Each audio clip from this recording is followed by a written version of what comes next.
engagements in terms of negotiations for the past 3 years, although it would seem that the implementation was done later. Is the interest of your government, Madam Vice President, to protect those financial institutions that were charging our civil servants high rates? And we know that some of the members of your government have got interest in some of these institutions. Or is it your order to May save, the honorable member ask a question? to save these overburdened civil servants so that they can have some breathing space? I want to hear you come out clearly with this information I've given you. I thank you, Madam Speaker. Honor the Vice President.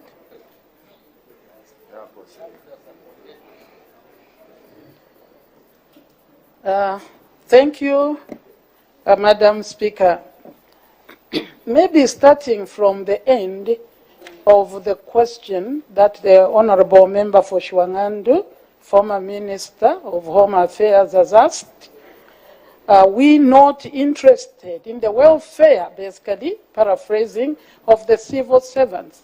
We are extremely interested and we care for them.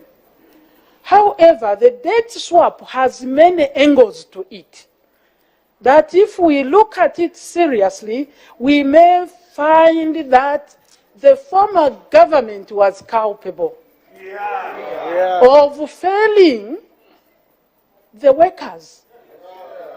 Some of the dates, that's why we want to understand it fully, Madam Speaker. What was this debt swap? Some of the debt swap, like the Honorable Minister said, negotiated for 3 years. Some of the dates that the civil servants are seemingly indebted with is due to the failure of the same government that wanted to pretend to care for them. We are also Zambians, we live here, Madam Speaker, by their failure to remit that which was deducted from the workers. Government was the third party in this matter, that they were supposed to remit what was deducted from the workers. Now, because in many cases, it may not be 100%, the Honorable may agree with me, there were those who found themselves with high interest rate accumulated over time because of the failure to remit. Why then should the worker even be in the picture? The indebtedness is due to them already. So this swap was cosmetic in the sense that the government wanted to look to make it look like order. The government wanted to make it look like it's the workers that were in debt 100%. They should have hacked off the actual indebtedness to government, so that government says, yes, we know you have accumulated this interest, but it is because we failed, so we get all the interest because it is our fault. But we are not going to go that way, Madam Speaker. That is why we have said we will have to look at the entire program and see how workable. In talking to the two, the real contract was between financial institutions and the workers. Government was just in the middle to deduct on behalf of the worker and remit to the particular institution. That includes microfinancing. All right, thank you so much, and welcome back. That was just a part of the highlights of what transpired today in the National Assembly or in Parliament. I don't know why I keep on saying National Assembly, but rather it has to be Parliament. All right, and I'm sure the clip was loud and clear, no showers at all. I'm sure you've listened. And this is going to form our discussion this evening as I engage my guest, who happen to be coming from the National Union of Private and Public Educators of Zambia, in simpler words, NUPEZ. And my guest on the program happens to be the executive president coming from NUPEZ. His name is Victor Muyumba. Let's engage him. He came here last time, of course, with a very big smile, because these are the people that have been, advocating for the good conditions on behalf of the civil servants, and the government really decided to answer them. Today he comes here, and I'm sure you are coming here, Mr. Muyumba, with a sad face, I believe. Mixed. Let me not totally say sad, but maybe mixed. Right. Sure. Let's mix all the feelings. Yeah. Let's begin with the sad part. The sad part. Yeah. The sad part is that whatever terms may be used, suspension, cancellation, on hold, and all that, they are coming out unilaterally. This is a matter of social dialogue. This is a matter of collective bargaining. And where there's social dialogue, you have partners and you have parties. And the parties to the same social dialogue are supposed to agree as to what should be done. So the terms that are coming out, suspension, cancellation, being put on hold, should have been as a result of consensus that the parties to this process have agreed. Because when you say we have suspended, it means you have temporarily prevented something from being in effect. Now, if this is the meaning, the question is, for how long is this suspension? And what has necessitated the same suspension? These are the questions that are not only supposed to be asked, but also answered during the social dialogue I'm talking about. Now, when you hear of terms like cancellation, it means it will not at any time take place or continue. It means it has come to an end. And I think that's where the sad part comes in. All right. Now, this debt swap at some point was simply a topic that people would debate about, Sure. or simply a theme that was in public domain. But this debate, which was as a result of the collective bargaining process, birthed or gave birth to an item which made up an addendum to the collective agreement, meaning this particular debt swap became part and parcel of the collective agreement. And this is a document which is signed between the parties and also approved or endorsed by Ministry of Labor. And at that particular point, it becomes a legal document. Right. And anything therein is a legal matter. Right. And there's no any other party thereto that can unilaterally take a position on that particular issue, unless the process is followed, the same process that gave birth to the same. Now, the announcement is made without any consultation. The announcement is made without any dialogue, because as union leaders would have appreciated, maybe they have a better way of dealing with this issue as government. Say, no. And immediately they discovered that this issue is ill-timed or was ill-timed. They should have called the parties quickly to the table. This is what we think. What do you think? And this is what should be done. From there, right now, we were not going to have this particular anxiety that has gripped the nation, especially the workers. Because already they were doing their own psychological budgeting for the 2 months that have passed, they had a psychological salary increase, and they were going home with more money. Now, when you make that pronouncement, a few days before salaries are paid, you are sending people into stress and also depression.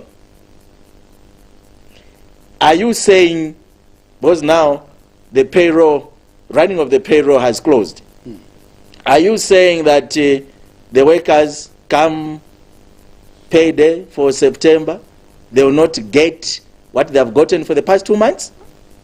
Or you have, first of all, made the pronouncement before holding in the quest to call the other party to the table in order to inform them that that's what you have decided? So this is where we seem to be in limbo. We don't know what government means when they say we have suspended. All right. We saw some headline in one of the tabloids 2 days ago, screaming headline that debt swap is on ice or it has been suspended, something like that.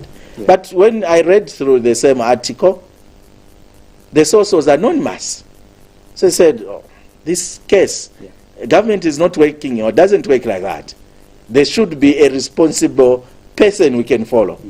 And this morning, somebody was like, oh, but are you aware the vice president, Her Honor the vice president has announced that debt swap has been suspended. And I was like, oh, I think we need to have advisors that can be advising correctly.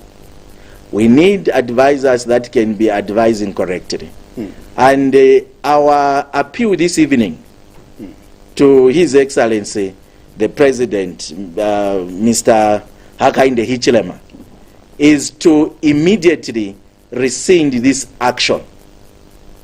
This action must be rescinded, and come payday, let the workers get what they are supposed to get or what they have been getting for the past 2 months. Not until the parties to the collective bargaining process meet again and agree on the way forward. Right. Yes, the running of the payroll may have come to an end, but there is nothing that can stop the system getting back there to and review. Because to say the truth, people are already disturbed.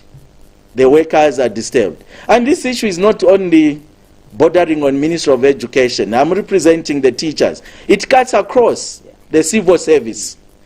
Police officers are as well disturbed. Just like those in health, in agriculture. Mention them. In as much as we may want to do things correctly, we need to take time, because change has to be gradual. If you simply come and say, this is what we are going to do, you are not helping the situation. You are going to bring about confusion. And whenever you do something, ask yourself, how should I do it? Because it's not only what you are going to do that matters, but also how you are going to do it. I repeat, and I'll continue repeating here. I'm appealing, or we are appealing, to His Excellency the President, Mr. Hichilema, to rescind this decision. It is not in the interest of the workers. It is not. Her Honor the Vice President was right when he said there were a number of factors that contributed to the indebtedness of the workers. And this includes, but not limited to, late remittances of the recoveries to the financial institutions. Because government would quite all right recover, but would take months on end before those recoveries could be remitted to the financial institutions. And that was going to form my next question. At least I gave you time to, to offload your your displeasure. Thank you, like IP. You've mentioned. You know, I want to find out in terms of how beneficial has this debt swap been to your members. And I want you to be very sincere, Mr. President, because remember that some of the civil servants you are representing, both at teaching fraternity and among other institutions across the board, they are watching you right now. Yeah. And we've heard these sentiments coming from some of these members claiming that this debt swap really was never added any value to their payslips. And I want to challenge those doubting minds or doubting Thomases right now and explain to the people of Zambia how this debt swap really benefited these individuals. As you answer that question again, I want you to go further and explain to the people of Zambia and come here right now in terms of the negotiations that you talked about, that for debt swap to have been implemented at that level, it was not an issue where somebody just woke up in the morning and brought up a debt swap issue. It was through consultations. You are aware, you and I here, and the people watching us, to say there are some institutions like, for example, the Bankers Association that came out very strongly advising government, by then the PF in government, to say this debt swap really was, according to them, they described that it was more like a hoax. Okay. So really, how did you leave out critical institutions like the Bankers Association? Okay, thank you so much. So two questions in one. Thank you so much. I'll start with the question, how beneficial Sure. is this particular concept? Yeah. Because some workers have been talking about it not Yes. being beneficial. Yeah. And you are very right. You are very right. We've seen a number of comments from workers themselves saying this is not what we want. Yeah. What we want is the salary increase. Okay? Yeah. Now, let me make one thing clear here. That each and everything has its own season. A salary increase comes in when you open the collective bargaining process. And this is something that we are going to open the next coming month, October. We must start doing the same. We are supposed to be bargaining. We are supposed to be negotiating. So that is going again to give birth to a salary increase. Yeah. Now, let's separate the salary increase from other issues, such as debt swap. Right. There is also an issue of placement of workers in the right salary scales. And these are ongoing things that we discuss with government. And whenever they are agreed on, they are implemented and become part and parcel of the collective agreement. So maybe to explain something to workers that may not understand Sure. how things work, Yeah. that is how they work. Now, I know there are some workers that are saying some of us did not borrow and we are not going to benefit anything. Why are these unions concentrating on something that has only a section of the workers that will benefit? Jesus Christ talked about a parable of the lost sheep. Yeah. Left the 99, followed the only one that got lost. Now, we don't care whether there are 2 or 3 teachers, in this case, that may be overburdened by this debt that we are trying to rescue. Now, why are we rescuing them through this particular process? Yeah. It's because government is responsible. I'll give you a scenario. Contrary to what others are saying, that the borrowing borders on indiscipline, financial indiscipline, where people would simply go and get money in order to drink. That is not the case. In the education sector, in most cases, we have had cases, IP, where teachers would want to further their education. In some cases, because to tell the truth, it's a civil servant in this country who is keeping the biggest family. You find that this particular civil servant has about 7 dependents. Apart from the 7 dependents, even the parents to both, partners in this particular household also depend on them. They would want inputs when it's farming season. Yeah. When they are sick, they depend on these civil servants to go to the hospital. And when they are told, for example, the scan you are supposed to do is 5,000, this particular teacher doesn't have the money, what do? They rush to the nearest money lender to get this money. It can be a bank or a microfinance. They get this particular money in order to help the parent. Now, with time, because you expect that this particular amount of money will be paid back according to the period agreed and signed for. Yeah. But you are told, as you are about to finish, that because the employer was not remitting, because the time they were getting that money, the exchange rate, for example, dollar against kwacha was 1 to 9 kwacha, Yeah. but now it's 1 to 24 kwacha, meaning there's depreciation there. They also be told that due to inflation, when you are getting that money, inflation was at about 6%. Yeah. Now it's at 24%. So we have to maintain the value of the money that we got at that particular time. Yeah. So if we are to get what we had agreed on in this period, it will be of less value. So in order for us to get what we want, we need to increase the number of months. IP, a teacher gets 50,000 kwacha to be paid in 4 years. At the end of the 4 years, they are told, no, you are remaining with 2 more years. After the 2 years, they are again told you are remaining with 1.5 years. And that 50,000 kwacha tends to be 200,000 kwacha as it gets paid back. Is that fair? It's not fair. You have put a burden on this worker. This worker has been placed a burden on due to inflation, due to depreciation of your currency, due to non-remittances. So our interest as union leaders is to rescue this particular worker.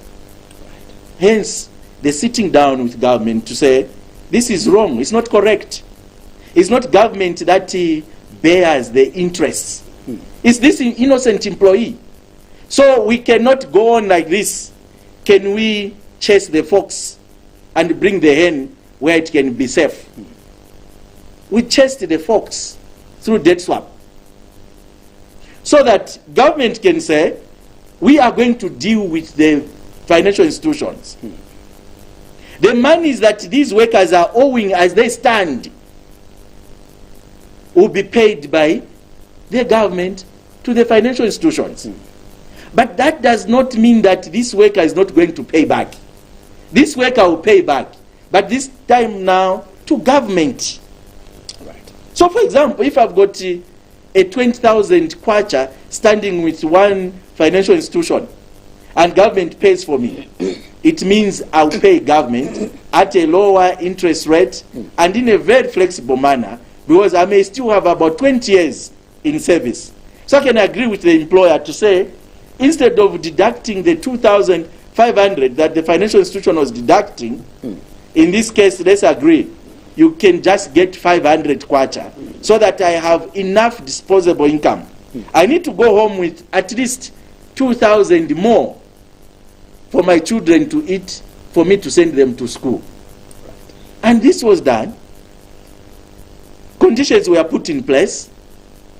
Unions plus government went to explain to the workers. So that is why we are saying, no matter what, if this is not the way to go, then there should be a way. Whichever way is going to be found, it should be that which is going to give this kind of relief, and not again throwing this particular worker to the vouchers.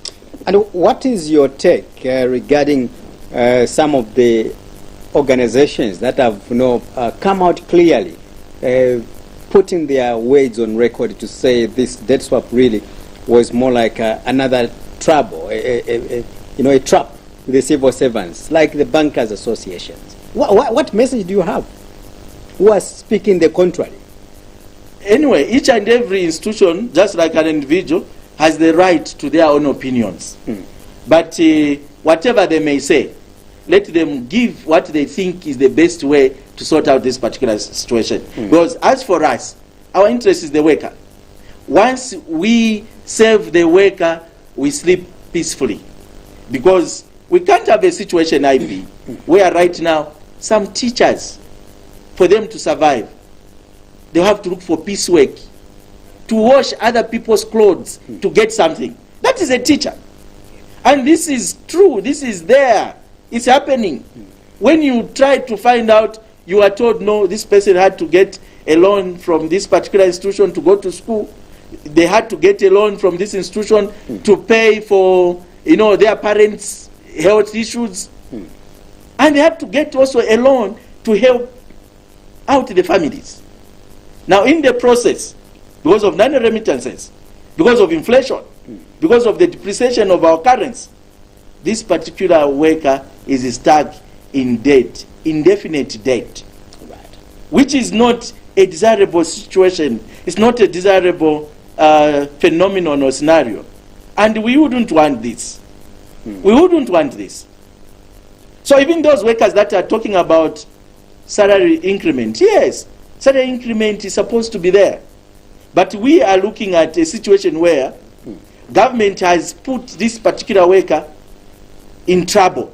It's government that has done this for not remitting, for not managing the economy well, so that this particular kwacha depreciates and the inflation simply skyrockets.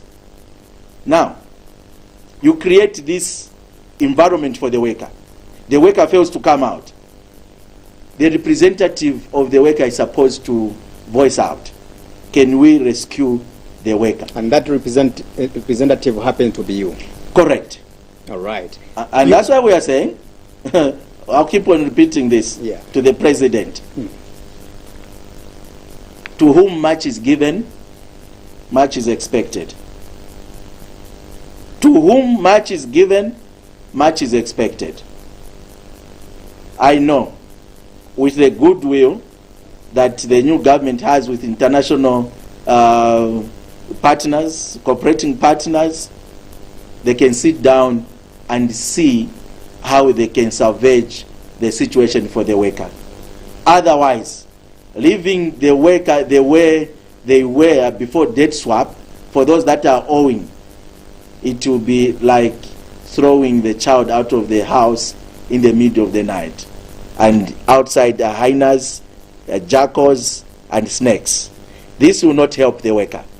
This is going to make the worker regret. Did we do the right thing when we brought in this government? So even as these announcements are being made in parliament or in offices, they should be accompanied with tangible way forward. And not simply, we have put on hold, we have suspended. What have you suspended? Up to when? Why have you suspended? And even as we appeal to the president, we are also calling upon government through the cabinet office to immediately call for a meeting with unions, latest Monday, to discuss this issue, so that unions can appreciate government's position, and probably from there, the way forward will be communicated to the workers. Otherwise, we are on the ground there, and the situation is not good. No one should cheat the president that once this is done, it will be a way of showing that there is no mercy or sanity coming. This is what I'm saying. It's not only what you do, but how you are doing it. Should I describe this as an ultimatum to government? It is an ultimatum. From now to Monday, yes, you are demanding to have a dialogue with government. Correct. Should we simplify by saying you are giving government a 48 hours ultimatum? I think that's the way to put it. We are giving them an ultimatum because I'm talking about a legal document in the name of a collective agreement. And now that one has become part and parcel, the issue of the swap, of the collective agreement. And no one can simply stand, no matter how powerful you are, you can stand and say, we have suspended. No, no, no, no. You should suspend with consensus from the other parties. Now that the announcement has been done already, or their position has been known, then the other parties, in this case the unions, must as well be consulted or engaged. then their position should be made known. We don't want to be firing in the air, and we don't want to be standing on the anthill. As for me, IP, where you come in a way which I feel is not fair for the worker, I'll always come out. Even during the time of elections, I gave the PF an ultimatum that this issue must be done. If it's not done, there won't be peace. And we have been standing for workers whenever we see an injustice. An injustice to us is anything that is done to disadvantage the person we are representing.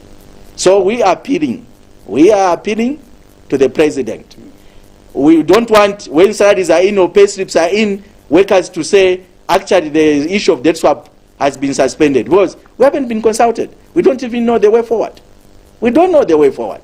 Right. The president has come in so well. He needs the support of everybody. Look at how, for example, he has dealt with the issue of cadres. There are no cadres. Yes, that's the sanity we are talking about. Talking about issues of regionalism, he has balanced his appointments, and nobody can say anything bad to that effect. He's keeping his promises. He has kept his promises. And when he was in opposition, he made it clear that we are not going to do away with the debt swap. He made it very clear. That was a promise. So we take it as a man of his word. He's a man who keeps his promises. He promised that when I get into office, no cadres in the markets, in stations. He has done that. We are going to balance appointments. He has done that. And he said, we are not going to do away with the issue of debt swap. We are not going to throw our workers out. Of which he has gone to the contrary. So this is why maybe he could not have been briefed properly. He could not have been consulted properly. He could not have been informed properly. Hence our appealing is to him. The question is, Mr. Muyumba, for how long are we going to cast aspersions on the presidential advisors in this country? Because during ECO's time, we are told that the president was being surrounded by people who never meant well on behalf of the people of Zambia.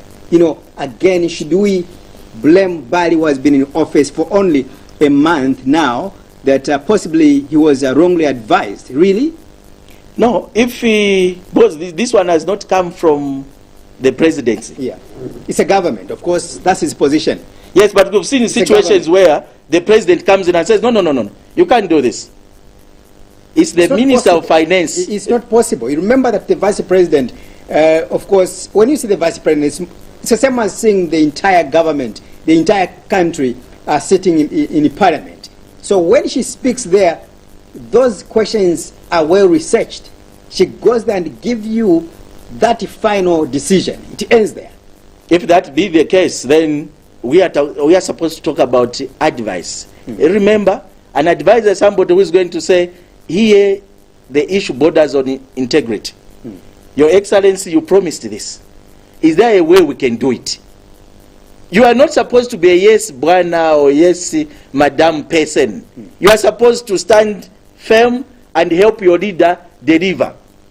If anything, the Minister of Finance is supposed to come out clean on this issue. Right. The Minister of Finance is supposed to come out clean on this issue.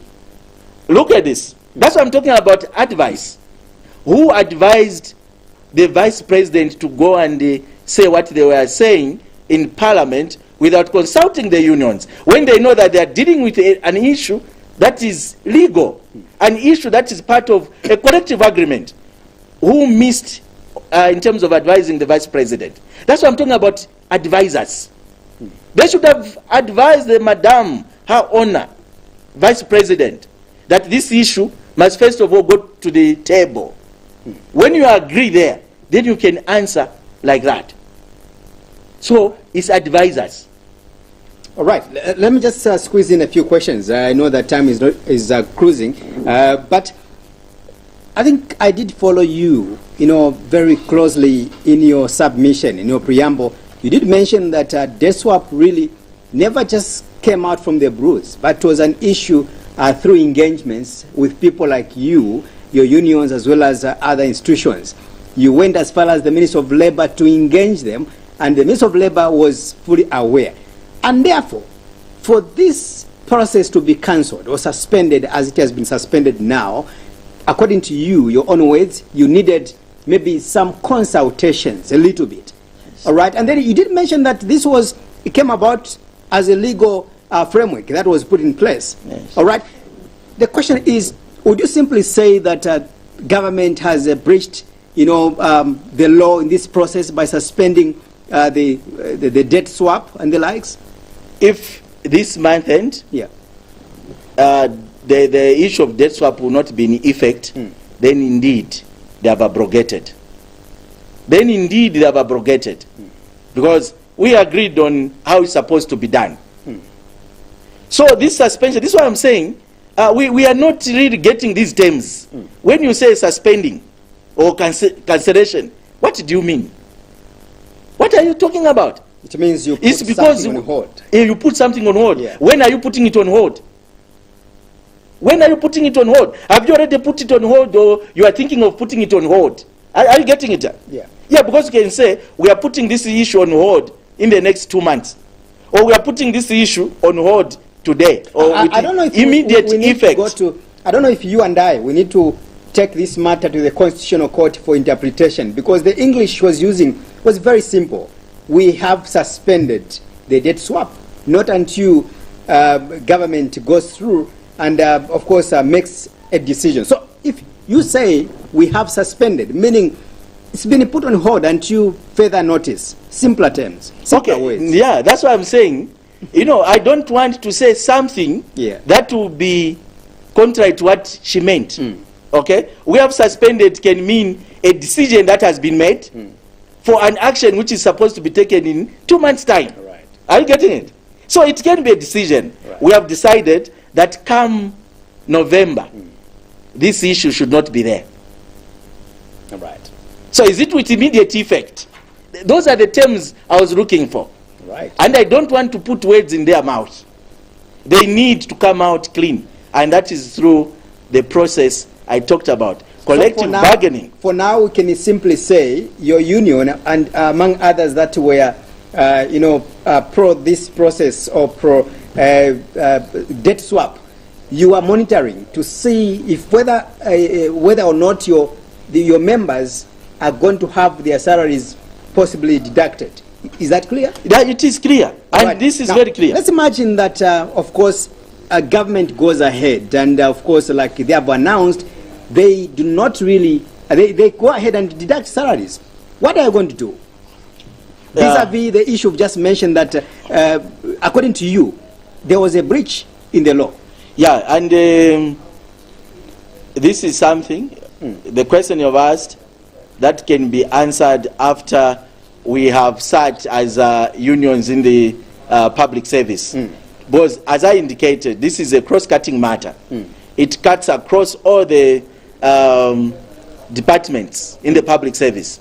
So not until we sit down and agree as a team on how we should proceed. Let me not hasten to answer that question. Or else I might simply be talking about something that will not happen. All right. Yes. Because as for me, when I say this will happen, it will surely happen. And that's how I am. All right. There's been some contrary, before I want to read a certain piece of information, of course, coming from some of your colleagues in the unions. But before that, let me just squeeze in this question. There's been some, contrary sentiments, views regarding this process. Others, of course, were highlighting this to say, if this introduction of debt swap on the civil servants, not really that I'm a sadist towards the civil servants, because I know that these are people who are the engines of this country, the wheels of our development. But others said this will promote lessness amongst the civil servants, because once you take away their debts rather, tomorrow again they'll go and borrow, hoping that government is going to take over at some point. What is your take on that? Yeah, you know, as a country, we need to learn to be supporting each other and to be saving each other when we are in situations. And like laughing at somebody who is on the ground, maybe even throwing blows on such a person. We can't continue tearing each other apart. We must be helping. We must be assisting each other. Now, when we say it will promote laziness, what is the correlation or relationship between debt and the laziness? It means this person who is also bringing out such statements may simply be unguided, because there is no relationship between laziness and debt acquisition. And this is what I've been explaining, that this debt, where it is becoming unbearable, it's not because these people wouldn't have finished paying, but because government has not been, in short, government is responsible for the indebtedness of the workers. Are you getting me? Sure. Because if I get a loan from a bank, and we agree that this particular loan is going to be serviced in 2 years, but it takes 6 years because of non-remittances, which action is supposed to be carried out by government, because of not really being responsible enough to manage the economy. The kwacha depreciates, the inflation rate is on the roof, and then you start laughing at me. You can't laugh at me, because the factors are beyond my control. They are within the ambit of government. So government is the one which is responsible. If anything, we are going to be making government lazy. It's government that's going to be lazy. They will continue failing to remit. They will continue failing to put the economy in its place. So it's not the worker, it's the government. All right. Let me just squeeze in one question, then I want to read this statement for you. Because you did mention, I don't want to, to push you on one-sided, view, because you did mention that the announcement from the VIP, it comes with mixed feelings. There's a positive feeling as well as the negative feelings. Correct. And deliberately, I said, let's begin with the negative feelings. Yes. What is the positive feelings about this? The positive feeling is what I was expressing not long ago, that we don't know whether they have simply made this decision now, then action will take place after 2 months. And they are doing so in order to leave room for consultation or for engagement. And in this case, engaging the trade unions. So if that is their position, then it means they're on the right path. They can decide like that, and to us, we are going to take it as a proposal from government when we meet. With them, it's a decision. They have decided. But as they meet the unions, as they engage the unions, it will come as a proposal. Right. Which proposal should be accompanied with alternatives. All right. So we are looking forward to being called by government to say, come, we have decided, but we want to share our decision with you guys. So that we sit and discuss. Right. In what they are saying, there is room for that. Are you getting it? Yeah. So that's what I'm saying. It's not all negative. There's some positive part to it. And we pray the positive part sits in that particular statement. We've got 8 minutes to go, but of course, just in case you've just joined us, this is a special interview live on Muvi TV from Zambia's capital city, Lusaka, with me, Innocent Piri. Of course, you can simply call me IP, and the program is on Topstar Decoder, channel 104. And we appreciate all those comments that are coming through our social media page, Ask Muvi, and also the questions. Now, in line with that, Mr. Muyumba, of course, coming from Nupes, I did earlier read a statement coming from President Hagende Hichilema over the changes he has made so far. And according to him, I think for me that what caught my attention in that statement coming from Bali is that the changes or the firings, the dismissals have been necessitated because, according to him, he wants to enhance accountability. And this is actually in line with a statement that I'm about to read coming from some of your fellow unions. And the statement, for the benefit of you, the viewers out there, is that the National Action for Quality Education in Zambia is shocked that the Anti-Corruption Commission, SCC, and the Zambia police are still mute over the widely, underline the word, widely reported and suspicious recruitment of more than 3,000 teachers by the Teaching Service Commission, TSC. NAKE's Executive Director Aaron Chansa, in an interview, says they learned with disbelief that thousands of unemployed teachers are claiming to have been recruited, while the Teaching Service Commission is expressing ignorance about the matter. He adds, NAKES has received numerous complaints about the mysterious teacher replacement,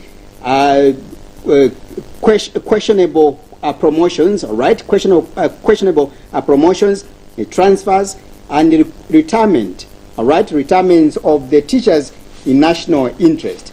The statement goes further to the other side that Mr. Chansa has called on the Anti-Corruption Commission, SEC, and the Zambia police to help the country by swiftly, professionally, and conclusively investigate the reported cases. All right. So you've heard it for yourself, Mr. Muyumba, that people have been fired so far, and the PSMD as well is gone. The people that are supposed to preside the affairs of your members that you are speaking for, and already there is an alarm here that has been raised by Aaron Chance and Akez to say there's been some purported corruption issues that have been going on in there, and the police and the SEC have been very mute. Thousands of people, teachers were reportedly to have been recruited, but the records, according to the service, indicates otherwise, but reports on the ground shows a different case. What is your take on that? Yeah, as for me, we really need in this country to be sober-minded. Right. We don't expect oversight institutions such as SEC and DEC to be alarmists. It's not true that they haven't been doing something about that. And the chair, Teaching Service Commission, a few days ago, made mention of that this is an issue which is under investigations. So this issue is being investigated. And he made mention, the chair, in that particular statement that, of course, some issues brought down forgery. So once the investigations are concluded, we are going to know the true picture of what has been happening.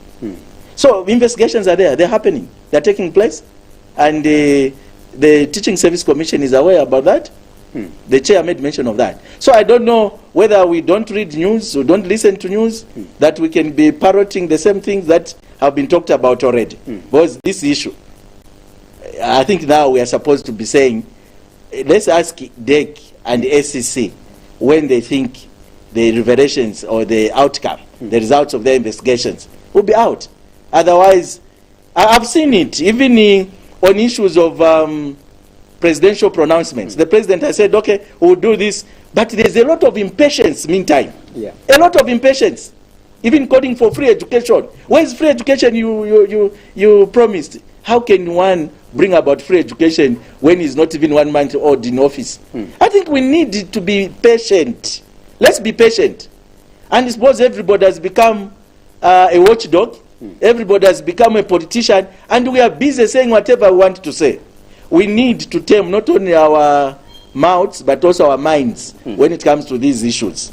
Yeah, this to me is a little bit speculative, because at the end of the day, the Commission has made this position known. Right. And we can be blaming SEC and DEC, and yet they are working on the same thing. And they are working on the same. Just preliminary, would you join NAKES in this crusade so that really the truth should be known over these allegations? And if you asked me, we don't even need the SEC and the DEC to establish what happened. The system itself, Minister of General Education and the Commission should be able to explain this particular scenario. It's not everything that we should be taking to SEC and DEC. An explanation. These people have come out. Here we are. Then who employed you and took you where there are no positions? You need DEC. You can only take the outcome of the findings to DEC and SEC to act on. Because you'd have had the information. This one forged. This one received bribes. This one did ABC. And that is how we are supposed to be working. So we want to sending DEC and SEC to do what the system itself can do. Let's not overburden these institutions. I think now they have even more other issues to attend to do with economic crimes than administrative crimes that we can on our own find out. And if we find culprits, we take them there. They'll be arrested. Right.